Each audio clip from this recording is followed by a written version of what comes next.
speaking about culture, you really have to ask yourself, when you're talking about broken windows, does this city value black and brown people? And I think we can all sit here in this table and see that by the policies that are implemented, they don't, right? And so when you're talking about political culture, the police are just enforcers of the political will of those who are in power. For example, one of your colleagues in the IBC, frankly he just joined, but Peralta talks about cleaning up Roosevelt Avenue. What does that look like? Well, that's using the police to harass street vendors, to harass the youth that live in those communities, right? And those are some instances that have been going on recently. When you're talking about the political will for black and brown people is only at the time when election season comes. So you're sending a message to the youth, specifically myself, that live in areas like Jamaica, that the only time that black and brown people matter is when we can get some political votes out of you.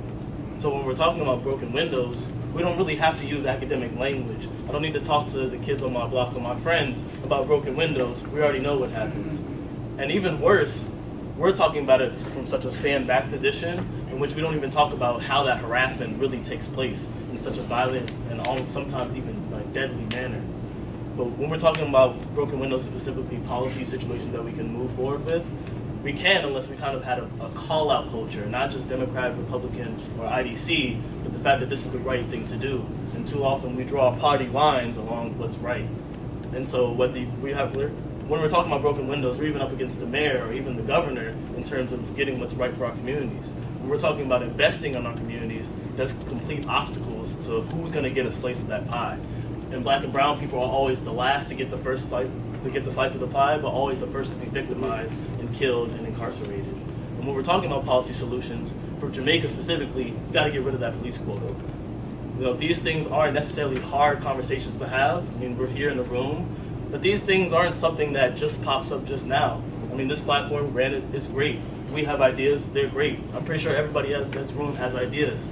Talk with the people from these communities. We are just representations of these people that live in our communities, people who couldn't make it there. And we have ideas, but so far the burden seems to be only on us to get rid of this problem, even though the burden directly sits with us and targets us specifically. But yet, unless you're going to have the city council members, more so because you have city council members specifically in Queens that use racial language to target black and brown people, I'm not even going to say names, but target black and brown people that you guys sit in the same room with. There needs to be a call-out culture. Put it on the map. We already know, so that your colleagues know, so we know where they stand. Because now you have city council races, and even though the political culture is structured that not a lot of people want to run, I'm not going to go out there and vote. I'm not going to vote for somebody in my community that doesn't want me to live in their community, that calls me despicable, or wants to basically ethnically cleanse the areas that I want to live in.